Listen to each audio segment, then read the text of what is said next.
One of my favorite quotes in life is by Albert Einstein, who once said, "The world is not bad because of those who do harm, but because of those who look at it and do nothing."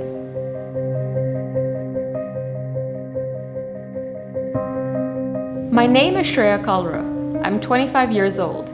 Because I was born in Singapore, studied in Vietnam, South Africa, and India, that doesn't in any way take away from my Indianness.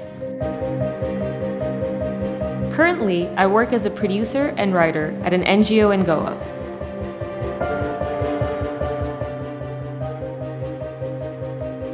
I wasn't raped, I wasn't molested, I wasn't even touched. So then, am I supposed to consider myself lucky? I was at the start of my career, and I was super excited. I'd be in a newsroom, I'd be writing the stories that I thought would change the world, but it really didn't take long for the bubble to burst till reality came pouring in. Pretty much 2 months after I started working, I was in the standing area of my office. I was typing out a story. My boss is on his way to his desk. As he's walking, he turns around, he looks at me, and he says, "You're standing like you're asking to be spanked." In that moment, I completely froze, but internally I was thinking, did he really just say that? Am I supposed to stand here thinking, wow, you're so cool for passing a comment like that? I didn't know how to react. After all this happened, I was still coming to work, but I was still dealing with what he had said, how uncomfortable he had made me feel. I was unhappy with the whole thing, but more than that, I was really unhappy with myself that I didn't stand up in that moment and say that this is not all right what you just said. And while all of this was happening, another male colleague thought it was all right to post completely out of context tweets about me. The same boss who had made this comment told me, just let it go. That's when I realized that I'm not in a safe and comfortable environment and people can just get away saying what they want and I'm supposed to be a sitting duck. That's when I went to the Internal Complaints Committee and I decided to file a complaint about these two incidents.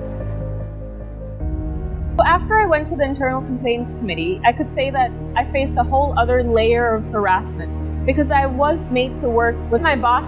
And of course, he wasn't happy that I filed a sexual harassment case against him. I was completely alienated from my colleagues. They were told not to interact with me. My stories were rejected day after day after day. I was trying to be made redundant. There were days when I would go into the bathroom and I would cry. Newcomers who came into the organization were told, watch out for that feminist type. I was bad influence by alienating me, by rejecting my work. I knew that he was essentially punishing me for raising my voice against him. People were saying, she's overreacting. It was just a couple of tweets. It was just a comment. What's the big deal? When I told my parents, they were unhappy. Parents are parents and they have their own set of concerns.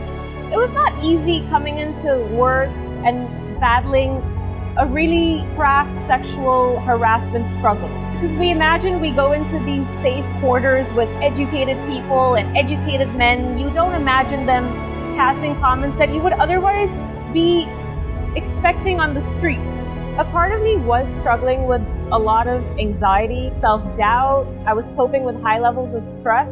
Having said that, the larger part of me, in fact, was very confident that the battle I had started fighting was for the better. I didn't want anyone to get fired. I just wanted a very sincere apology that you understand that what you said and did was wrong. And I didn't want anything like this to happen to me again and to any other woman who walked into the organization.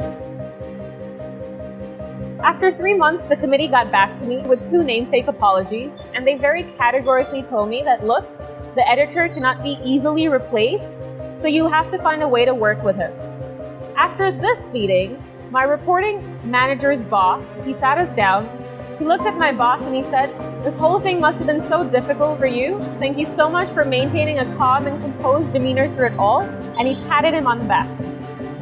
I faced all the alienation, I faced all the humiliation, and my boss got a pat on the back for making a spanking comment. And I literally left that room feeling like I had been made a fool of this whole situation. I thought that things would get better after this, but of course that did not happen. The harassment continued. We had an editorial meeting one day, and I asked my boss in that meeting, "How do you expect me to meet my targets if you don't accept my stories?" We had a bit of a verbal spat after that, and my emotions got the better of me, and I ended up using the F word. As soon as I used the F word, he banged the table and he said, "There, call the HR right now." One word that I used hurt his ego so much that he called the HR to complain against me after months and months and months of pushing me to my limit, testing my waters, frustrating me. When my boss made that spanking comment, the Internal Complaints Committee said that his intention might not have been in the wrong place, but the words came out incorrectly. It just reminded me that whenever women try to raise a voice, they will be termed as "bahut zyada bol rahi hai." Apne limits mein raho.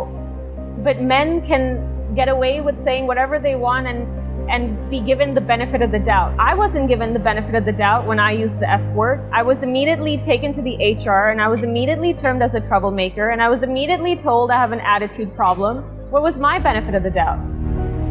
I was really proud of myself for standing my ground and seeing this whole thing through. But at the same time, I did realize that it's best now for me to maintain my self-respect and leave, and I decided to quit.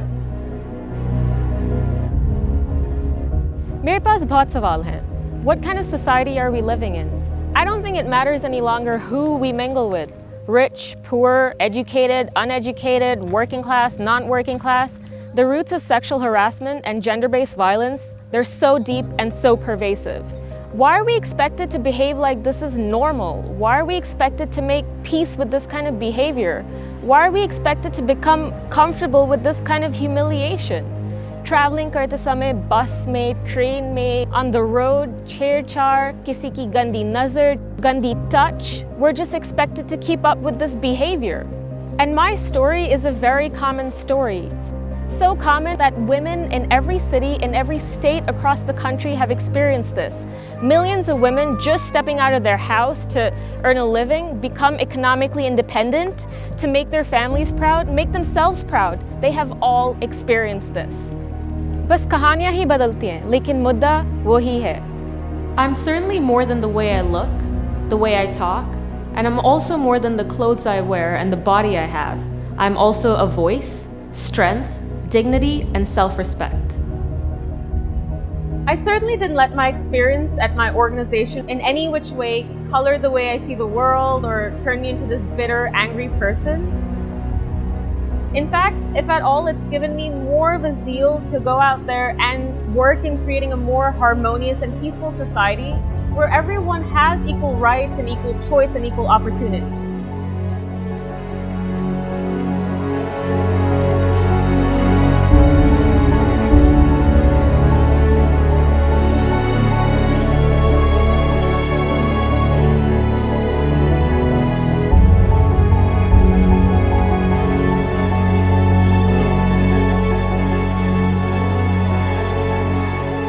What I want to say to all the women out there is please do not let this regressive attitude crush your spirit.